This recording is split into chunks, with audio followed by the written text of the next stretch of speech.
Mega Noticias Puebla. Una persona muere cada 24 horas en Puebla por algún accidente vial. Esto es superior a la media nacional. Lo que importa de verdad en 30 minutos. Mega Noticias Puebla. De lunes a viernes a las 20:30 horas.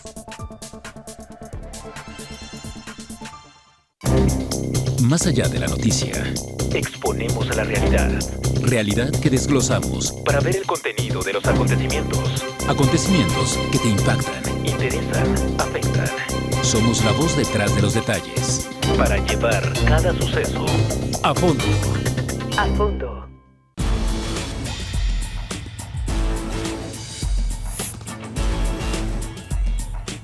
Mega Noticias Puebla.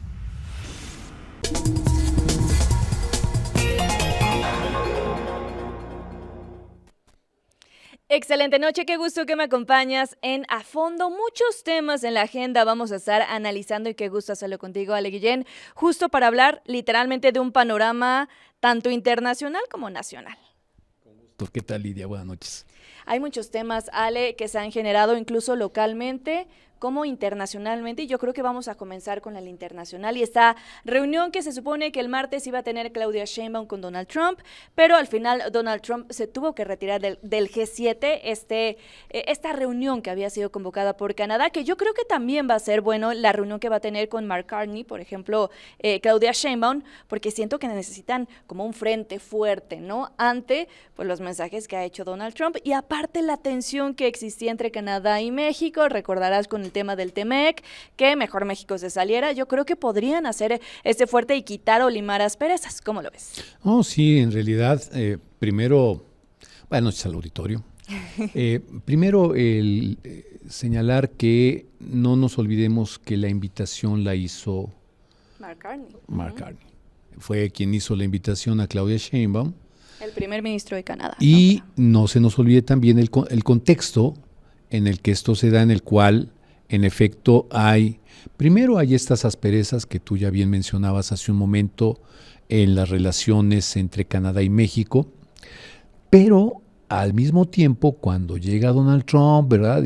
Cuando comienza más bien Donald Trump con los aranceles y demás, ahí cambian un tanto las cosas, ¿no? Porque al momento en el que el gobierno norteamericano les impone aranceles tanto a los canadienses como a los mexicanos, ahí es en donde pues mexicanos y canadienses dicen pues mejor hacemos un frente, me uno, ¿no? Mejor en lugar de estar que en un inicio ciertamente hubo quien declaró por qué no mejor sacamos a México del TEMEC, en fin, cosas por el estilo. Sin embargo, en la medida en que fue avanzando Donald Trump con su plan de sus aranceles, en esa medida Canadá le fue bajando la intensidad animosa en contra de México y lo que hicieron fue, y sobre todo a partir de la llegada de este hombre de McCartney, lo que logra es hacer una alianza con Sheinbaum.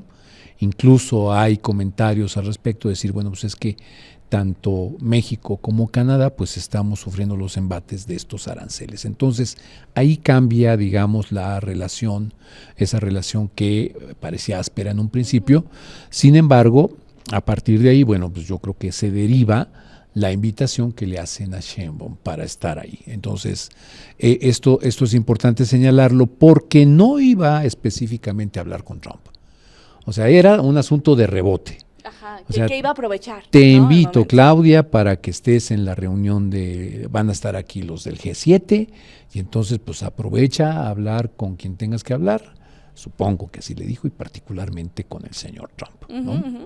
Entonces, bueno, pues finalmente, por lo que está ocurriendo en Medio Oriente, que es un asunto gravísimo, ¿no? Estos bombardeos mutuos que se están haciendo escalando, ¿no? entre Irán e Israel, y bueno, pues prácticamente ya Israel destruyó buena parte de la capacidad de ataque de los iraníes, e incluso en las últimas notas que han salido en el ámbito internacional, Irán está planteando ya sacar bandera blanca, imagínate, ¿no? Así habrá sido la capacidad de destrucción de los israelíes, con todo y que Irán ha contestado y ha logrado también que algunos de los misiles penetraran el famoso domo, sí, ¿no? de los el que inspiró a Trump, de Israel, ¿no? exactamente. Entonces, en ese contexto, bueno, pues, dice Donald Trump, pues yo tengo que ir por allá, ahí se ven, señores del G7, hay cosas más importantes que arreglar. Entonces, esto hizo que no se diera la entrevista entre Sheinbaum y Donald Trump, que algunos presagiaban como una entrevista áspera, sobre todo a partir de los acontecimientos en Estados Unidos, de las manifestaciones, de las redadas en contra de los migrantes, y que dentro de ese contexto también no se nos olvide que la que es la secretaria de Seguridad de Trump, pues le dijo a Claudia Sheinbaum, ¿verdad? Y lo dijo públicamente en una reunión en donde estaba Trump ahí presente, sentado, escuchándoles, ¿verdad? Diciendo que Claudia Sheinbaum había sido causante de las manifestaciones que en ese momento se estaban dando y que algunos lo hicieron de manera violenta. Bueno, pues eso provocó evidentemente que hubiera ahí un roce, ¿verdad? Claudia Sheinbaum contesta a través de un mensaje de X, y eso hizo que la situación pareciera tensa. Si ya era tensa, ajá, entonces el ambiente que al parecer se iba a dar en esa entrevista, pues era un ambiente tenso porque Trump no había hecho ya ningún comentario. Después de eso, no había hecho un solo comentario con respecto a Sheinbaum. Entonces, algunos analistas esperaban que fuera una entrevista un tanto tensa, pero bueno, pues ya no lo vamos a saber porque ya no se dio. Entonces, vamos... Oye, pero Rosa Isela dice que se va a reprogramar, ¿no? Bueno, eso mencionó la secretaria de Gobernación. Hay que ver, porque yo creo que sí era importante. Aparte de estos temas, tenemos los aranceles, tenemos las remesas, que sí los países tienen sus diferentes comitivas y que armaron sus mesas de diálogo ya desde hace mucho tiempo, pero yo creo que era importante este cara a cara, ¿no? Que no se había dado, que iba a ser la primera reunión que hubiera entre estos dos funcionarios, y yo creo que va a ser lejano, ¿no? Que vuelva a coincidir, y más sobre el panorama que tiene Donald Trump. Pero no va a faltar la oportunidad. ¿Crees? Sobre todo por la cercanía y sobre todo porque viene el asunto del TEMEC. Okay. Entonces, yo no creo que haya por parte de Donald Trump la intención de nunca verse con Claudia Sheinbaum. Lo que sí, Claudia Sheinbaum tiene que estar preparada para todo en una entrevista con Donald Trump cara a cara, y sobre todo si es ahí en la Casa Blanca, ¿no? Porque ya sabemos cómo se comporta, ¿verdad? De pronto te apapacha, te dice y después pácatelas, ¿no? Te da un golpe. ¿Qué es lo que ha hecho, no? ¿Qué le dijo? Eres una adorable persona, ¿no? Creo que mencionó de Claudia Sheinbaum. Y después, ¡pum!, los aranceles del 50%. Entonces, sí, no, cada vez que le echa una flor, terminamos con la maceta rota. Literalmente. ¿No? Ajá. Entonces, ahí lo que creo que debe de cuidar mucho Sheinbaum es que no se dé estos intercambios como el que se dio con Zelensky, por ejemplo, ¿no? En donde humilló a Zelensky, sí, y a otros mandatarios, otros primeros ministros y demás, les ha hecho eso, ¿no? De humillarlos y decir que nosotros somos los más poderosos, ¿no? Prácticamente. Y lo sigue diciendo, ¿no? Con el tema de las redadas de ICE, por ejemplo, que había dicho que ya se iban a suspender principalmente en los campos. Uh-huh. Y seguimos viendo las imágenes. O sea, le parece como ficción, ¿no? Parece como de una película. Y no, vemos cómo literalmente entran a las fábricas, entran a los campos, y ya los mismos empresarios en Estados Unidos dijeron, oye, momento, me estás afectando a mí, porque no existe una mano de obra en Estados Unidos que me ayude como lo están haciendo ellos, a quienes te estás llevando. Y su misión creo que son 3,000, ¿no? Al día. Va a 650 al día con todas estas redadas que ha realizado, y el panorama se ve más complicado, porque yo no creo que baje el dedo del renglón de hacer las cosas como las va haciendo. Así es, no, y no va a bajar la intensidad, aunque él sí esté bajando en las encuestas, por cierto. Claro, es que como no. Cada vez más. Incluso hasta su gente dentro. ¿Y no crees que esta pelea con Elon Musk, incluso en redes sociales, fue parte de lo mismo? Así como de, bueno, ya somos amigos, ¿no? Seguimos unidos. ¿No crees que sea como parte de? Pues mira, parte de lo que son cada personaje, sí. Cada uno es. Sí, no, es que son. Un personaje, tú lo dijiste. Son personajes que se creen que están hechos a mano, ¿no? Entonces, realmente es un conflicto de egos ahí, los Total. que vemos completamente, pero que se pasan a atraer a muchos seres humanos con sus decisiones y con sus pleitos. Unos de una forma, otro de otra forma. Pero lo cierto entonces es que en este contexto que estamos viviendo de tanto de tanto reclamo, de polarización, de violencia incluso, ¿no? El asunto de la guerra en Medio Oriente, en fin, en medio de todo esto, el esperar, parece que ya ya no esperamos que haya esos diálogos cordiales en los cuales haya un ambiente amable, de buscar la cooperación entre los países. No, aquí parece que es un asunto en el cual, a ver, yo qué saco de ti y qué cosa te puedo yo, si me conviene te puedo no. yo arrancar, ¿no? Entonces, esa es la forma de hacer política hoy en día, lo cual me parece muy lamentable, porque eso finalmente no genera lo que tendría que generar un diálogo abierto, franco, político en sentido estricto, en donde haya acuerdos que les permita a los países avanzar en la solución de sus problemas. Entonces, creo que lo que estamos viendo en los últimos días es una forma de negociar, de hablar, que no es la que más le conviene a los pueblos. Y esto lo vamos a ir viendo poco a poco.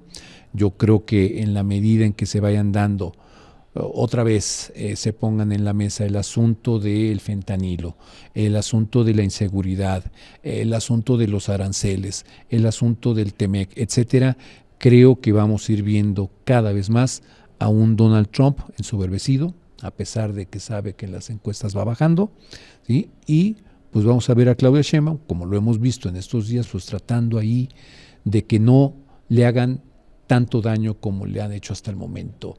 Que Donald creo Trump que ha podido, o sea, la forma en cómo ha reaccionado, que no ha sido como agresiva, creo que ha funcionado, ¿no? De cierto modo, porque si bien el tema del aplazamiento de los aranceles y cosas así, no depende tanto de las acciones de nuestros funcionarios, sino literalmente de la decisión que tome Trump o cómo se despierte Trump ese día, para saber si va a incrementar o no va a incrementar. Lo vimos en los 90 días que dio a nivel general, que incluso le pedían los líderes del G7, ¿no? Que terminara con esa guerra comercial, pero...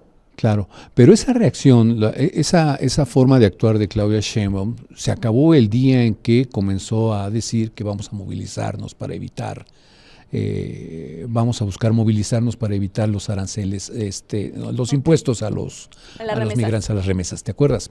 Entonces, a partir de ese momento se acabó la Claudia Sheinbaum que venía siendo cautelosa y demás. Yo esperaba eso desde un principio, la verdad. ¿Qué? O sea, que reaccionara, ¿no? Que lo sentía como muy tranquilo, entiendo por el personaje que es Donald Trump, ¿no? Pero yo sí esperaba que hubiera como una reacción más dura, no tan light por parte de... Sí, pero una cosa es la dureza y otra cosa es el contenido de esa dureza. Ah, bueno, sí. Y el Oye, contenido Noroña, de decir, ¿no? vamos a buscar la movilización. Bueno, pues se lo tomaron y entonces le dijeron, Claudia Sheinbaum es la culpable de esas movilizaciones violentas, cosa que no es cierto. Pero estos aprovechan el viaje, o sea. Y bueno, pues le estás dando la carnita para. Entonces, por su forma de hacer las cosas. Y recuerdo también Noroña, ¿no? El discurso, Noroña, un mensaje que lanzó justo en el tema que no abonó. En contra de los senadores de Estados Unidos, y que eso generó también que uno de los senadores le contestara a Noroña y le dije, ¿sabes qué? Pues ahora ahí te va otro 5% para los aranceles, ¿no? Exactamente. Después de que te burlaste de nosotros, pues ahora va tu 5%. Entonces, bueno, todo esto que estamos recordando y demás, pues es parte de esa aspereza con la cual se están llevando las relaciones internacionales. Y se esperaba, regresando a la visita de Sheinbaum con el G7, porque iba a estar ahí el G7, pues la idea era también poner un poquito en ese contexto internacional en donde estaban todos estos representantes de las principales economías del mundo. Se esperaba que se diera este encuentro para buscar, entre otras cosas, ver lo de los aranceles, ver el asunto de el acero que Donald Trump duplicó los aranceles de 25-50%, en fin, todo eso. Entonces, el contexto del G7 era importante para Sheinbaum y era algo que podía vestirla. Lamentablemente, pues no se dio esa entrevista y bueno, pues hay que esperar otra oportunidad. Pero de que se van a sentar tarde o temprano, ambos personajes lo van a hacer, vamos a ver en qué contexto, esperemos que esto vaya bajando otra vez. Que no escale, ¿no? El nivel, sí, que no escale más, porque ciertamente México lleva las de perder en esto, siempre. Y también interesante saber con Canadá cómo queda, ¿no? O sea, sí, ¿qué unión? a mí me parece que con Canadá sí hay acuerdos, sí, yo creo que ahí el TEMEC va a fluir sin problema, pero vamos a ver cuando se sienten los tres y de qué lado masca la iguana, dirían por ahí, en el caso de Canadá. Si va a seguir apapachando a México, como hasta el momento lo ha hecho, después de las primeras asperezas que hubo, pero vamos a ver si Canadá va a seguir apapachando a México y diciendo, bueno, somos tres, no dos, somos tres. O bien que en última instancia le convenga más estar con Estados Unidos y que pues México ahí te ves.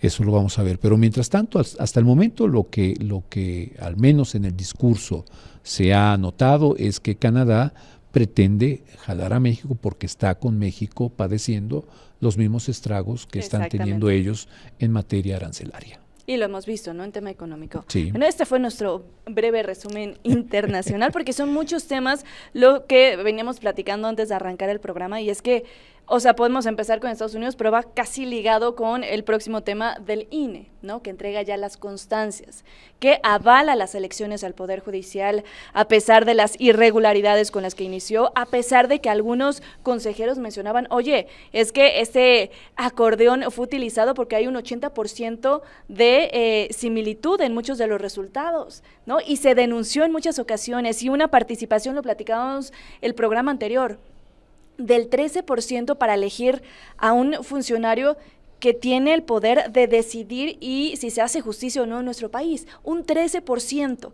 Eso avala realmente la participación de toda la gente. Yo sigo dudándolo. No me acuerdo, creo que Víctor mencionaba, hay que poner el beneficio de la duda, ¿no? Para ver cómo van las cosas, cómo avanzan las cosas, pero lo veíamos complicado y lo platicábamos en el programa anterior. Así es, en efecto. Y bueno, sí, acaban de entregar esas constancias de mayoría, si se le puede llamar a eso constancia de mayoría, claro, porque estamos hablando de mayorías relativas, ¿no? Como es nuestro sistema de elección en México. Entonces, es mayoría relativa en la medida en que quien obtenga el mayor número de votos entre los participantes es quien gana. Bueno, entonces, aquí lo que llamó la atención es la discusión que se dio en el Consejo General del INE, en donde la votación fue de 6 consejeros contra 5. Eso resultó ser algo al menos interesante, porque muchos, yo incluido, pensaba que el Consejo General del INE pues ya estaba totalmente entregado a las digamos, no, a las decisiones del gobierno. Entonces, algunos pensamos eso, sin embargo, fue sorprendente en cierto sentido el hecho de que haya habido 6 consejeros que dieron argumentos, uno, otro y otro, argumentos para declarar nula la elección. O sea, cuando uno... Y no argumentos como lo presentaban como atacar por atacar. No, o sea, tenían fundamentos. Había evidencias. Esto que estás comentando de, primero, el asunto de las boletas estas que estaban completamente planchadas, sin doblar, y que estaban con los números del acordeón. Está también el hecho de que hubo casillas en las cuales votó más del 100%. Hubo casillas en las cuales la gente, para poder haber votado esa cantidad de personas, tenían que haber pasado 25 horas constantes de estar ahí votando. Entonces, todo esto lo fueron señalando los integrantes, 6 consejeros, pero llama la atención que al final de cuentas, de esos 6, uno no votó en consecuencia de su argumento, o una no votó en consecuencia de su argumento, y entonces quedó 6-5. Y por lo tanto, ya con eso se le da la validez al proceso y ya se les entregó su constancia de mayoría.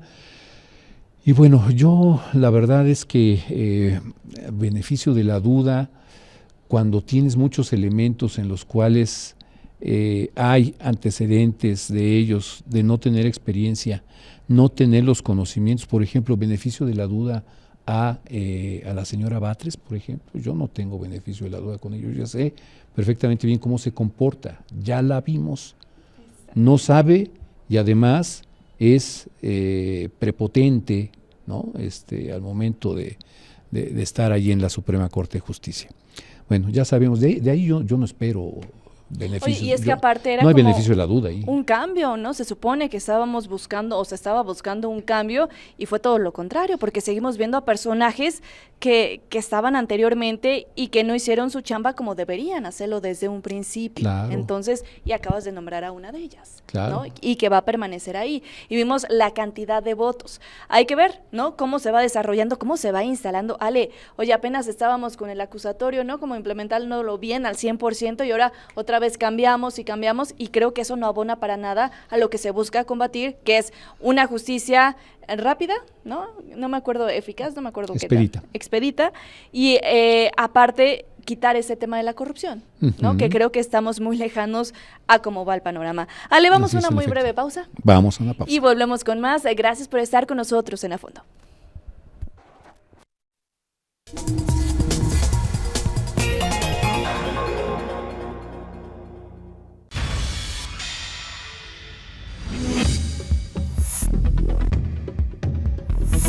Mega Noticias Puebla. Cada segundo se desperdician 8 litros de agua, lo que representan 28.800 litros cada hora a causa de fugas y tomas clandestinas. Para que te enteres de lo que importa de verdad en 30 minutos. Mega Noticias Puebla, lunes a viernes 20-30 horas. Más allá de la noticia. Exponemos a la realidad. Realidad que desglosamos. Para ver el contenido de los acontecimientos. Acontecimientos que te impactan. Interesan, afectan. Somos la voz detrás de los detalles. Para llevar cada suceso a fondo. A fondo.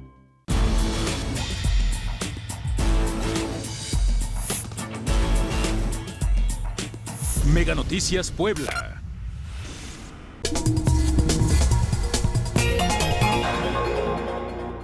La tecnología avanza a pasos agigantados, como se dice en el argot, como si andara con la correa suelta, sin nada ni nadie que la controle. Hasta ahora, pues en Puebla fue aprobada la nueva Ley de Ciberseguridad para sancionar de manera penal delitos como la usurpación de identidad, espionaje digital, fraude electrónico, hacking, grooming y el ciberasedio. Esta ley fue propuesta para proteger en redes sociales a las niñas, niños y adolescentes, que ciertamente son víctimas de ciberbullying y están expuestos a diversos peligros en las redes. Sin embargo, esta ley también ha generado controversia, pues ha sido señalada por vulnerar a la libertad de expresión. Pero vamos por partes.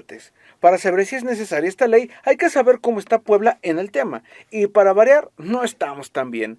Pues el módulo de ciberacoso del INEGI de 2023 nos puso como la tercera entidad con mayor porcentaje de población que ha sufrido algún modo de acoso en las redes, con el 25% de la población, de los cuales 26.6% fueron mujeres. El mismo estudio del INEGI señala que en el estado el 95.4% de los adolescentes de 12 años y más utilizan Internet, mientras que la Secretaría de Seguridad Pública informó que de enero a noviembre de 2023 se presentaron 1.600 casos de acoso digital en el estado. Entonces, claro que hace falta proteger a los jóvenes. Ahora vamos del otro lado.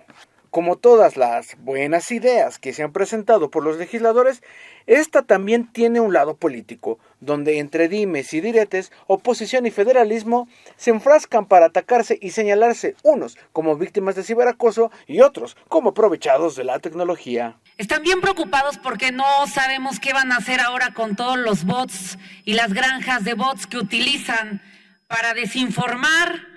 Y tienen miedo de perder ese ejército que utilizan para manipular la conversación pública. Y con base a lo que dijo la compañera Nay, mientras, compañera, tú te la pasas haciendo videos para modelar ropa, yo ando en las colonias pidiendo agua para las poblanas y los poblanos. Esto deja en entredicho si de verdad esta ley busca cuidar a los más pequeños o busca evitar señalamientos contra servidores públicos.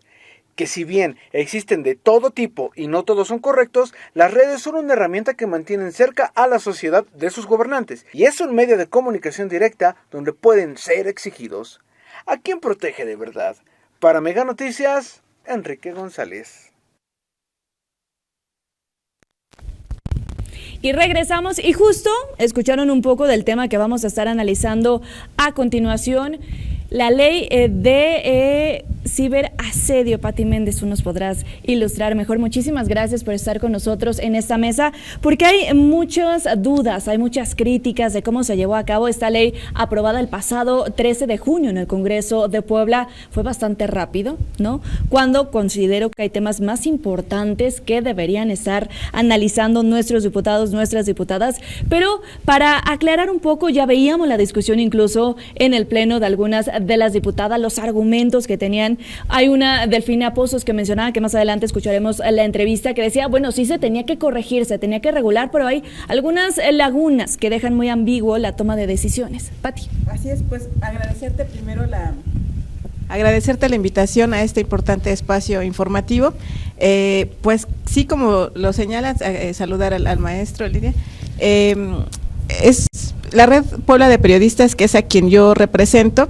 Estamos con una preocupación muy pues latente acerca de esta reforma que se hizo al Código Penal del Estado de Puebla.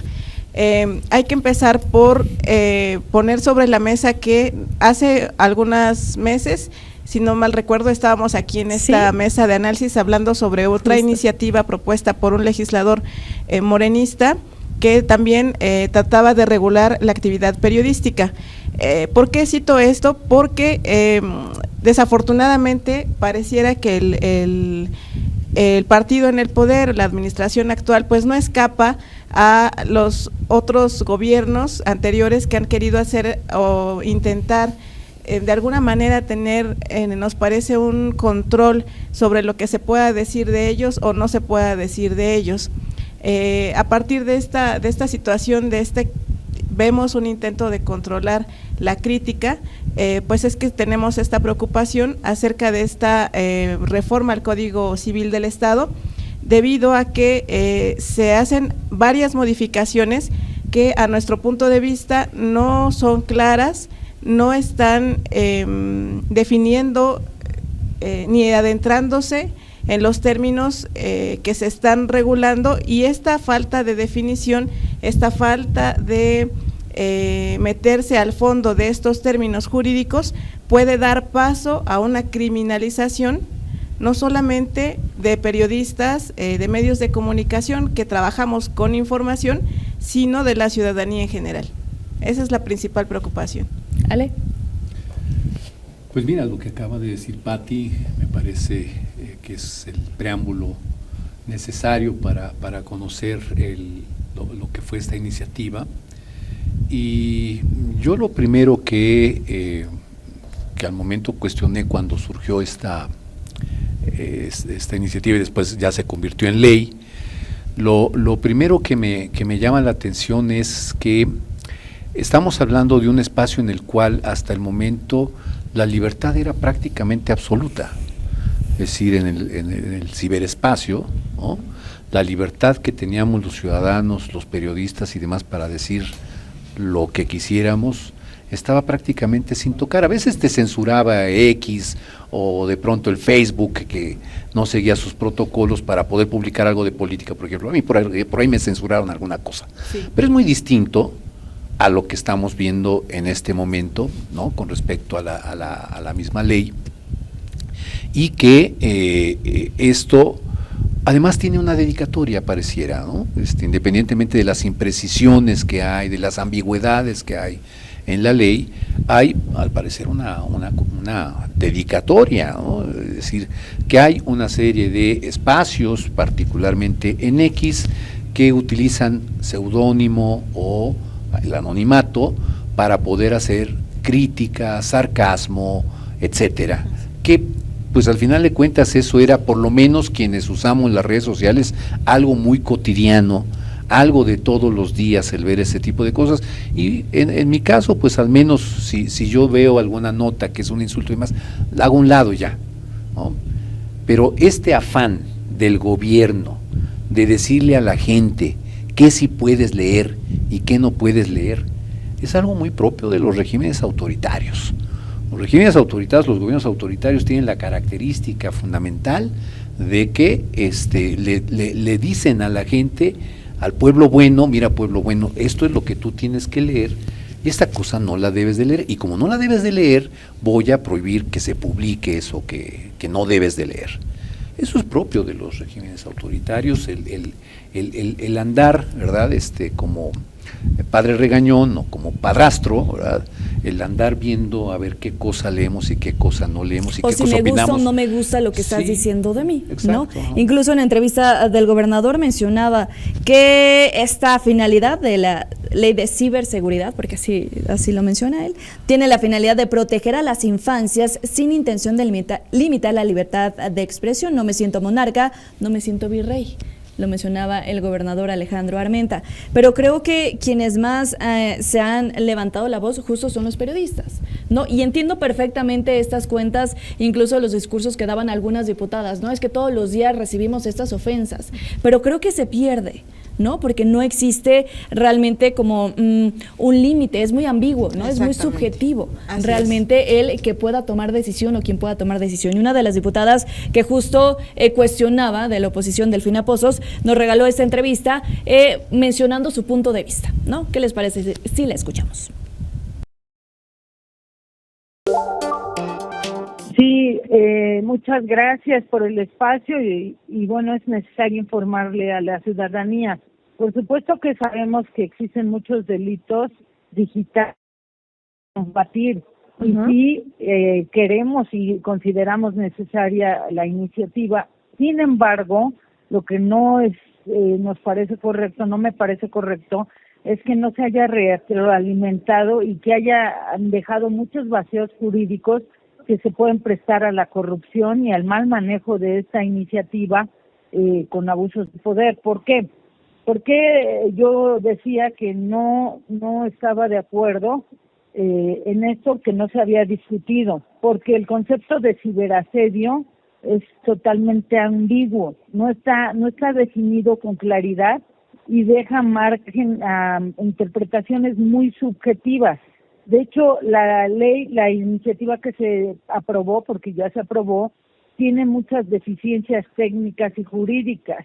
Por ejemplo, sanciona sin definir con precisión las conductas, porque habla, por ejemplo, de impacto emocional o consecuencias posteriores, sin criterios jurídicos claros.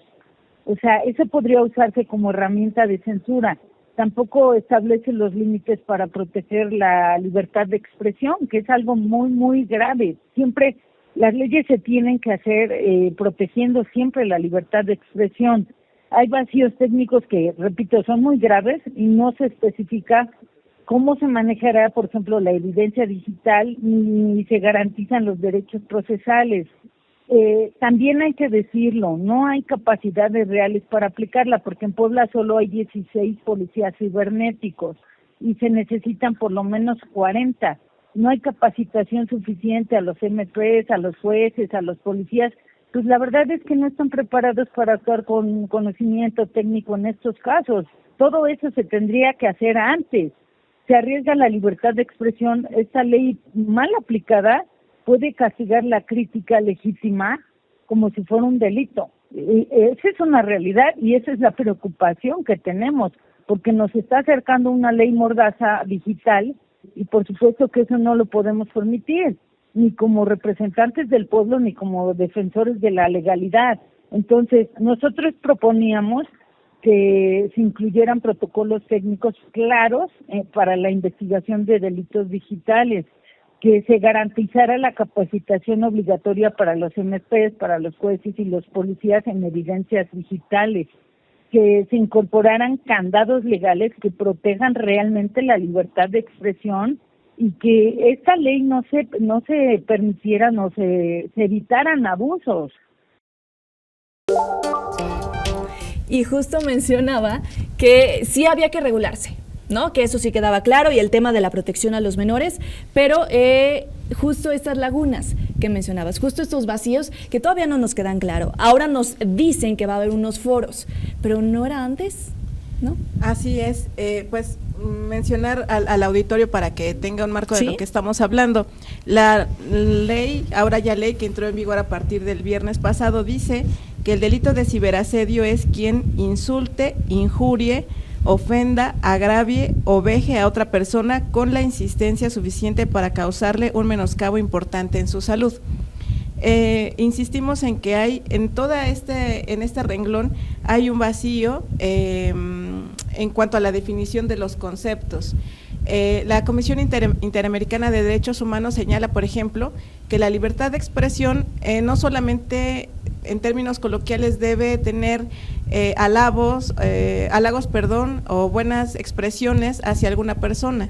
La Comisión Interamericana de Derechos Humanos dice que la libertad de expresión también también contempla expresiones que pueden ser pues no agradables para ciertas personas. Ajá, puede que a ti no te moleste, pero a mí sí. Exactamente. ¿No? Entonces, ¿quién justamente es el árbitro para eso? Exactamente.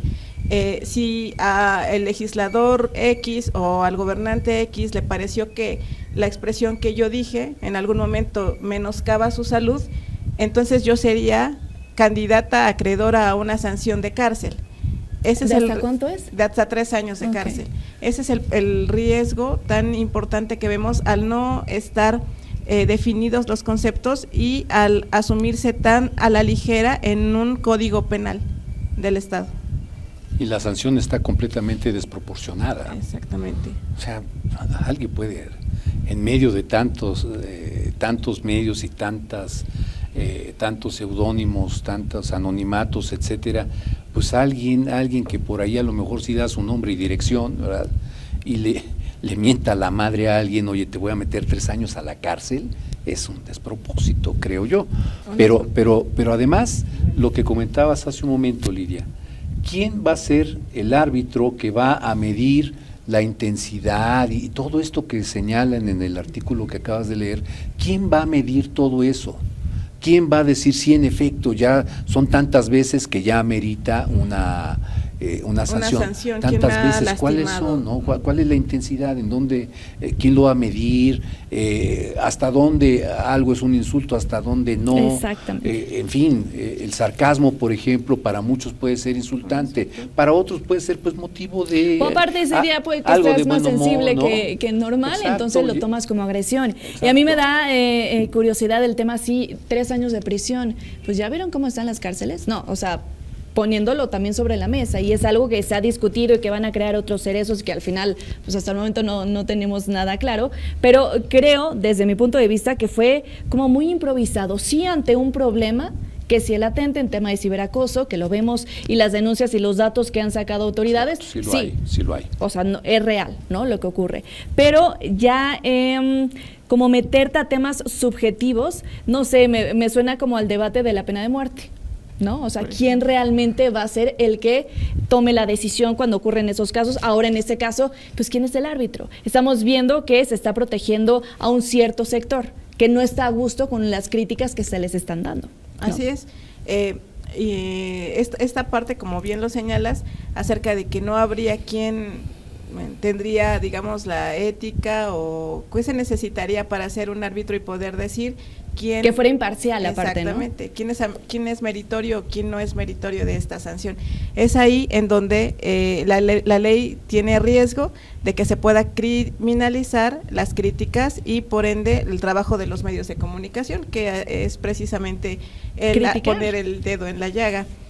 Ahora, la normativa también tiene otro apartado en donde nos habla de quienes suplantan identidades o quienes también utilizan aparatos electrónicos, equipos de cómputo, para poder crear cuentas falsas o para poder emitir comentarios bots, ¿no?, a partir de cuentas de equipos electrónicos de computadoras que no sean tuyas, ¿no? Habla de que quien pueda, digamos, ocupar otro equipo que no sea tuyo. Y volvemos a esta situación, ¿quién sería el árbitro para decir que si es mío o no es mío, o si tuve una emergencia y tuve que ocupar otra computadora de otro compañero? Y también señala, por ejemplo, esto, que quien estaría haciendo este uso de equipos que no son propiedad de la persona, estaría obteniendo información de manera irregular, y eso también se criminalizaría según lo que establecen los cambios ya aprobados. Los medios de comunicación, los reporteros, normalmente obtenemos información a veces por fuentes que no necesariamente tienen que ser públicas. Recurrimos a veces a la gracia del anonimato por ciertas protecciones que hay informantes que no necesariamente tienen que tener un rostro, pero que sí cuentan con información que pueden, pues, de repente derivar en descubrir casos de corrupción o casos de nepotismo, en fin. Esa actividad que nosotros tenemos estaría en riesgo, ya que en ciertas situaciones no podríamos corroborar quién es la fuente o no podríamos revelar quién es la fuente. Entonces, es un riesgo para la actividad de los medios de comunicación. Oye, por ejemplo, hubo una reunión el lunes, ¿no?, con la presidenta del Congreso. ¿Invitaron? ¿Te invitaron a ti, por ejemplo? No hubo esa invitación a la Red Puebla de Periodistas. Entre el día de ayer y el día de hoy, lo que se nos ha hecho llegar a nuestro correo electrónico, que es la vía institucional, es una invitación a una reunión. Okay. Pero nosotros hemos respondido tanto por correo como en el Twitter, de manera pública, que nosotros no estamos interesados en una reunión privada.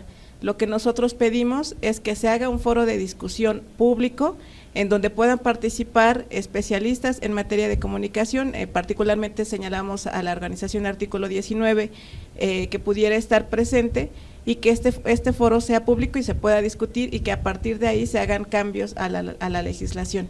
Pero estamos todavía en espera de que se haga esta invitación a este foro público. La reunión privada la vemos como algo privado y necesitamos que esta discusión sea pública, que se abra a toda la ciudadanía. Claro. Escuchaba por la tarde que la presidenta hablaba ya de unos foros que iniciarían, la presidenta del Congreso hablaba de foros que iniciarían el jueves o el viernes, y pues estamos nosotros atentos a poder participar en unos foros siempre que sean públicos. Claro, que todo el mundo conozca o que escuche, porque sí entiendo que fueron llamando, porque incluso Mega Noticias buscó a la presidenta del Congreso y hasta el momento para tener una plática, una entrevista, y no hemos tenido alguna respuesta, ¿no? Incluso algunas invitaciones que hicieron a directores de medios, bueno, no fuimos contemplados. Entonces, pues deja mucho a la duda, ¿no? Y estas preguntas siguen creciendo. Y aquí Quique nos compartió una situación que incluso ocurrió en Campeche, que la gobernadora denunciaba a un periodista y un juez ordenó que ya no ejerciera periodismo por 2 años y debe pagar 2 millones por supuestamente incitar al odio con sus notas, en donde señala la investigación hacia la gobernadora, ¿no? Entonces, de la Auditoría Superior del Estado a la gobernadora. Entonces, podemos caer en lo mismo. ¿Por qué? Porque hay muchas dudas y pocas respuestas, porque no a todos nos han abierto la puerta justo para poder resolver estas dudas. Así es, lo que señalas es un claro ejemplo de que alguien consideró que una información que tocaba ciertos actos de corrupción resultó ofensiva o menoscaba su salud o es molesta para esa persona, y entonces encuadra en una arbitrariedad o en una violación al Código Penal del Estado. En ese caso en el estado de Campeche, pero estaría ocurriendo algo similar en el estado de Puebla. ¿Y en Campeche no hubo algo que pudiera frenar? Hay organizaciones que han intentado, mediante la vía del amparo o ya sea mediante la vía de una acción de inconstitucionalidad, echar abajo estas normativas. En el estado de Puebla, desafortunadamente, vemos a una posición bastante laxa y bastante débil. Entre el día de ayer y hoy, el PAN ha señalado que podría presentar esta acción de inconstitucionalidad, ojalá así sea. Artículo 19 también está haciendo un análisis acerca de si podría recurrir a esta acción de inconstitucionalidad o ya sea la vía de un amparo, pero son posibilidades que se exploran. Desafortunadamente, las organizaciones civiles nos enfrentamos a la falta de recursos en materia jurídica, y es enfrentarte ante un aparato de gobierno que tiene todos los recursos jurídicos, pero se estudian las vías y ojalá que la oposición, ya sea en el Estado, que se pueda también ver en algunas otras organizaciones, puedan hacer estas 2 vías jurídicas mediante las cuales se podría pues por lo menos poner sobre la mesa estos cambios a la legislación que se pide o este análisis que se pide a estos cambios que se aprobaron en menos de una semana. Y Ricardo Monreal ya había propuesto algo similar, ¿no? Y se echó para atrás, ¿no? Y ahora en Puebla lo tomaron como parte de el mismo contexto que hemos estado platicando. Y mencionabas algo importante, ¿no? Las manos que tienen que ocuparse de lo que pueda ocurrir. En este caso entiendo sería la policía cibernética. ¿Y cómo estamos en esa materia, no? ¿Cuántos elementos contamos que realmente puedan funcionar pues para el aparato que necesita el gobierno del estado, ¿no? Para el aparato que necesita Puebla? A poder sancionar eso. ¿Ale? Así es. Bueno, Pati. No sé, adelante. Adelante, Pati, adelante. Estábamos en esa situación. Es real, la infraestructura aparte tampoco es un tema que se haya abordado en estos cambios en materia penal. Como decíamos, a veces cuando estos temas son de sobreinterés por parte del gobierno del estado, duran 2 o 3 días en presentarse la iniciativa y en aprobarse. Entonces de hecho, lo que vimos fueron menos de una semana en donde el interés era mucho por parte de quien presentó la iniciativa y también de los legisladores que son afines obviamente pues de parte de quienes están ahora en el ejercicio gubernamental y después se plantea esta idea de los foros. Vamos a lo que nosotros queremos es tomarles la palabra, aprovechar esta pues apertura, digamos entre comillas, que ponen sobre la mesa acerca de que se hagan estos foros y que de verdad sean públicos y que de verdad se puedan tomar en cuenta las opiniones de especialistas y que haya apertura a modificar la ley. ¿Por qué tan rápido aprobarse? Pues mira, yo creo que es la prisa con la cual hemos visto cómo se está legislando en este país desde 2024 y lo que hemos visto en diferentes materias, entre otras la reforma judicial de la que tanto hemos hablado, y también ya en cuanto al tema de las leyes para hablar sobre las telecomunicaciones o en este caso el ciberespacio, etcétera, pues ya también llevan prisa. No se nos olvide que ha habido diferentes acontecimientos en los cuales se observa esta tendencia del nuevo gobierno a no dejar que la libertad de expresión se lleve a cabo conforme a lo que es un derecho humano, sino que trata de acotarla en el sentido de que, bueno, pues aquellos que hablen mal de mí, pues esos hay que limitarlos, y los que hablen bien de mí, pues todas las facilidades del mundo para que hablen. Y lo estamos viendo, lo hemos visto. En el caso, por ejemplo, de Héctor de Mauleón, el artículo que publicó con respecto a Tamaulipas, etcétera, en el cual ahí le hicieron una chicanada legal y lo están obligando o lo obligaron a que bajara su artículo porque ofendió a una persona que era en ese momento del Tribunal Electoral, que por cierto estaba participando para obtener una posición en el Poder Judicial.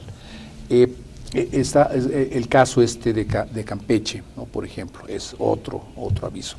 Y lo que fue la iniciativa de ley que tanta polémica generó, en la cual el asunto de la nueva legislación en donde sacó chispas fue en el asunto de limitar los espacios como el Facebook, el YouTube, etcétera, cuando en realidad el gran problema que ahí se presentaba era el control, la centralización del control de los medios de comunicación por parte del gobierno. Ahí está la iniciativa, es una espada de Damocles que ahí está sobre la libertad de expresión, y a esto le aunamos lo que ahora estamos viviendo en Puebla. Ahora, sí hay prisa. Al parecer sí tienen prisa, sobre todo porque estas mayorías que están teniendo tanto en el Congreso Federal como en los congresos locales, es una mayoría que ellos ven como la gran oportunidad para poder hacer leyes a su modo, leyes que terminen por beneficiarles a ellos y buscar, entre otras cosas, que sus gobiernos se beneficien.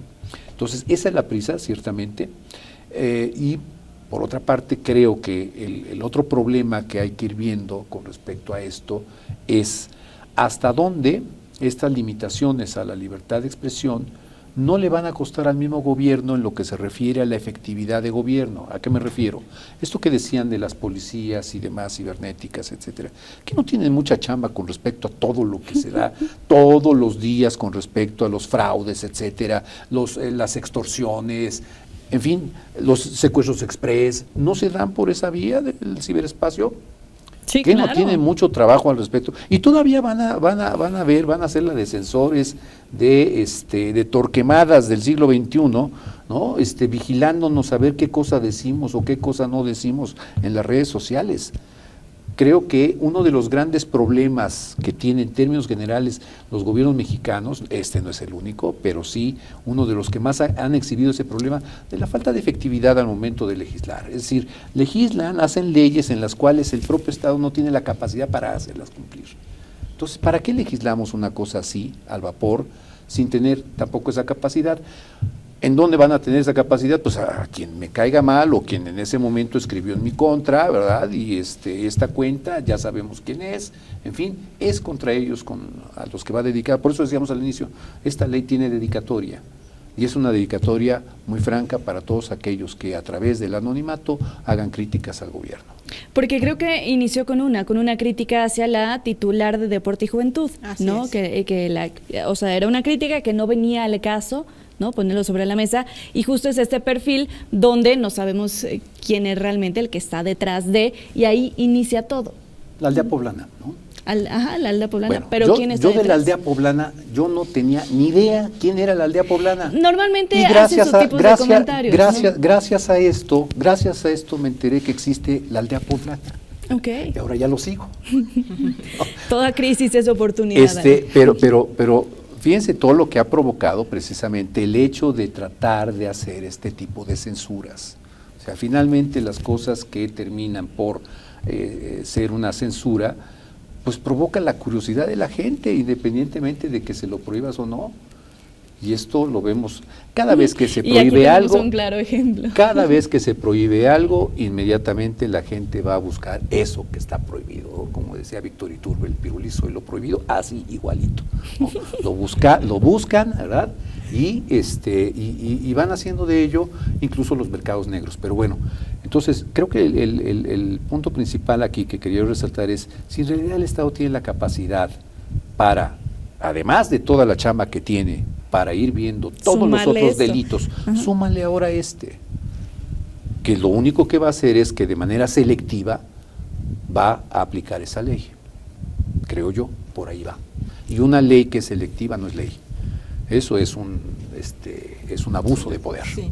Oigan, vamos a ir a una muy breve pausa y regresamos justo con conclusiones, pues ya para cerrar el tema sobre esta ley, bueno, los retos que vienen, no se pierdan más información, recuerda Teleo 22 26 30 28 00, ya volvemos.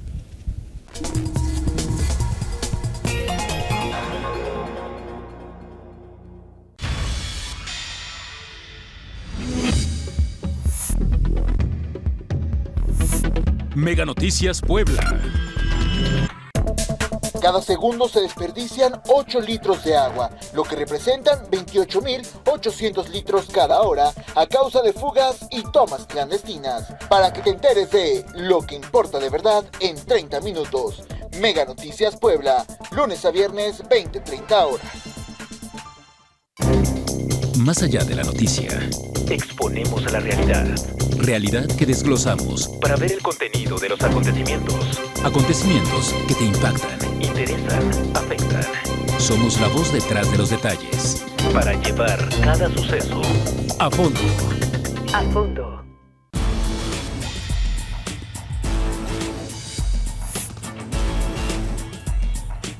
Mega Noticias Puebla.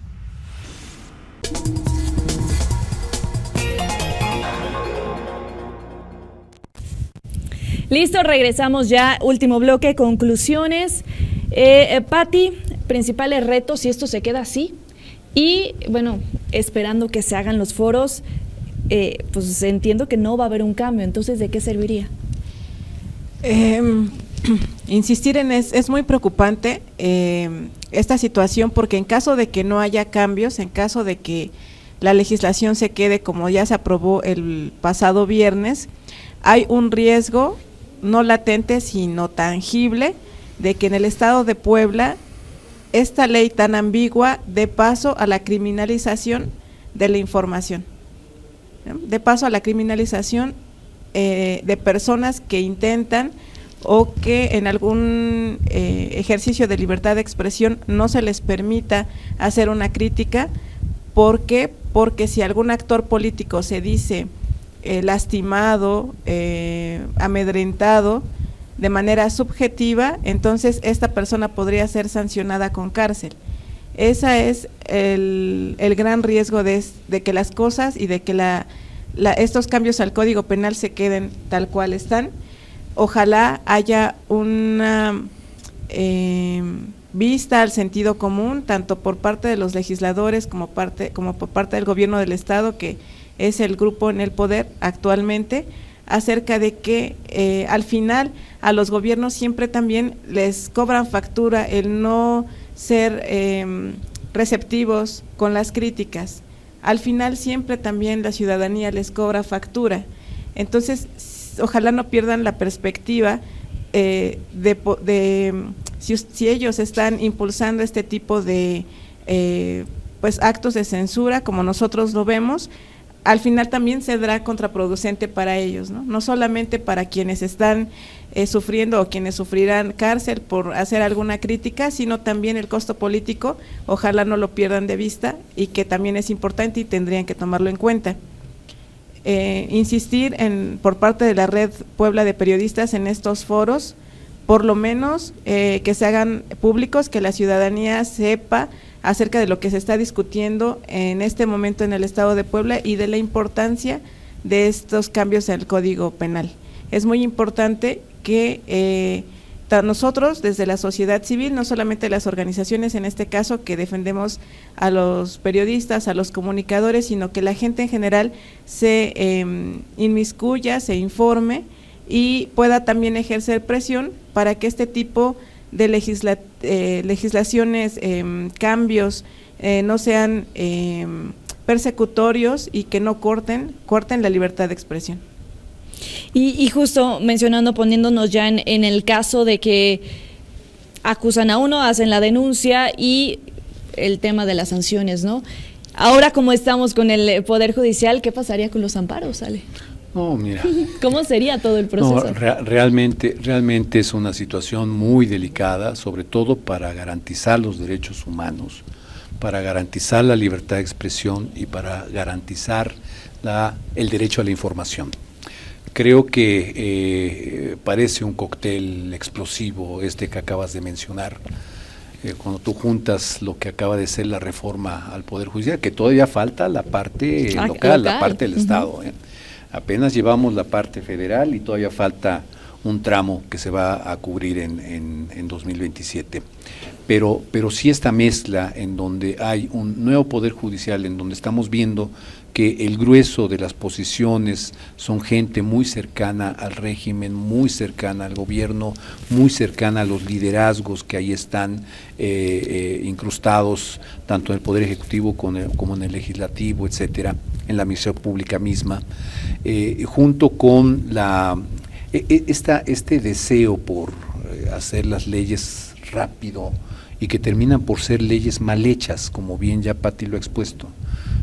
Al igual que la ley del Poder Judicial, es una ley mal hecha y es una ley que se hizo a las prisas y que por supuesto tiene consecuencias gravísimas en lo que se refiere a la probabilidad de escenarios que se presenten para atentar contra los derechos humanos, contra la libertad de expresión, contra el derecho a la información.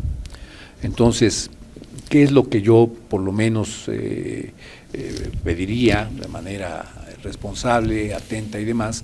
Yo lo que solicitaría es que esta ley se derogue, que se hagan los foros que se tengan que hacer, que se afinen los detalles y se pongan los términos correctos para poder establecer bien cuándo sí procede una sanción, cuándo no, que las sanciones sean correspondientes al delito y no esta barbaridad de 3 años porque te saqué la lengua. Oye, no puede ser, eso no debe ser.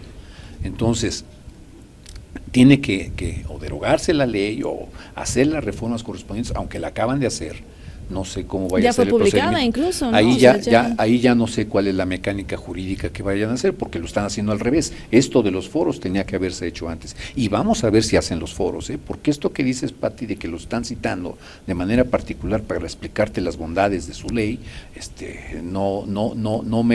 a mí por lo menos no me manda un mensaje claro de que en realidad se quiere hacer de nueva cuenta, ya la regamos, vamos a ver de qué manera se encuentran los caminos para hacer una ley que sí permita resolver los problemas que sí los hay con respecto a eso que se llama el ciberacoso, asedio. El ciberacoso, ¿no? El ciberasedio, esto que se llama el ciberasedio. Bueno, ¿cómo le van a hacer o cómo le vamos a hacer realmente para cuando hay casos de ese tipo, cómo en realidad sí deben de sancionarse y que no se pasen a traer otro elemento, un derecho humano que es el de la libertad de expresión? Creo que en ese sentido tendría que volverse a legislar eso sí lo quieren hacer. Si la idea es seguir coartando la libertad de expresión como se está haciendo en algunos casos, aquí en Puebla ya tuvimos algunos ejemplos, ¿no? Lo que le pasó a Rodolfo Ruiz, lo que le pasó a Rubí Soriano, en fin, ya tenemos ejemplos, vamos para allá, ejemplos en los cuales a través de la aplicación de la ley lo que se está buscando es coartar la libertad de expresión y minar el derecho a la información. Entonces yo lo que pediría es que esto se vuelva a hacer otra vez y que lo haga con los expertos, que lo haga con los periodistas. Que se acerque, ¿no? Porque siento que la mayoría de leyes, incluso recuerdo perfectamente, lo pongo como ejemplo, Barbosa con el tema de los desaparecidos, ¿no? Que tomaron decisiones, hicieron la reforma, hicieron la ley, pero nunca tomaron en cuenta a los colectivos, a las colectivas, ¿no? A los familiares, a las víctimas de las personas desaparecidas, y creo que parece una constante, ¿no? En la toma de decisiones, cuando buscan legislar, no toman en cuenta realmente pues a las personas que participan ¿no? A las personas que muchas veces hacen la chamba, hablando de los colectivos, de las autoridades. Entonces, creo que está ocurriendo otra vez. Hay que ver el tema de los foros. Coincido contigo de que, pues, primero era un foro antes de tomar una decisión, y aparte una decisión tan rápida, aunque mencionan que desde 2024, pues ya lo venían como manejando, ¿no? Pero la forma en aprobarse después de toda esta crítica que hubo en redes sociales y controversia justo con esta cuenta de X, bueno, eso hizo que se acelerara, ¿no? Porque no inventes, imagínate, por cada ofensa que recibes en redes sociales, entonces puedes denunciar, puedes demandar y puede irse preso. Entonces se vuelve como un caos, ¿no? Un caldo de cultivo realmente de lo que podría ocurrir y de lo que va a pasar si es que esto sigue así, ¿no? Pati, ¿conclusión? Sí, así es. En conclusión, es una ley ambigua, con conceptos ambiguos, que fue hecha al vapor y que tiene un riesgo enorme de que sea una criminalización de la crítica en el Estado de Puebla y del trabajo de los medios de comunicación en el Estado de Puebla y de la libertad de expresión de la ciudadanía en general. ¿Se terminaría el periodismo crítico? Estaría en riesgo porque desafortunadamente los medios de comunicación no tenemos ni en lo individual ni como empresas la capacidad técnica y económica para enfrentar procesos penales, procesos judiciales. Desde 2018 hasta 2024 en Puebla, 22 periodistas han sido objeto de procesos penales que han sido desgastantes para las empresas, para los medios de comunicación, mientras el gobierno cuenta con toda la capacidad, o los legisladores, quienes también han emprendido estos procesos legales, cuentan con asesores jurídicos, con recursos económicos para poder emprender este proceso legal. Un medio de comunicación no lo puede enfrentar. Entonces, han habido compañeros que han tenido que enfrentar demandas civiles por daño moral, que previamente se legisló al respecto también en el Estado. ¿Y cuál fue el resultado? Que los tienen en tribunales o en despachos jurídicos, invirtiendo, digamos, tiempo y dinero y retirándolos de la actividad crítica, de la actividad periodística. Entonces, ese es el riesgo que se incrementaría ahora con nuevas maneras de poder criminalizar la actividad periodística al ser una normativa tan ambigua. Pati Méndez, muchísimas gracias. Gracias a ustedes. Ale Guillén, gracias como siempre. Gracias, Lidia. Y muchísimas gracias a ustedes allá en casa por habernos acompañado. Recuerden, leemos sus comentarios 22 26 30 28 00 y nosotros nos vemos mañana 8:30 de la noche. Gracias.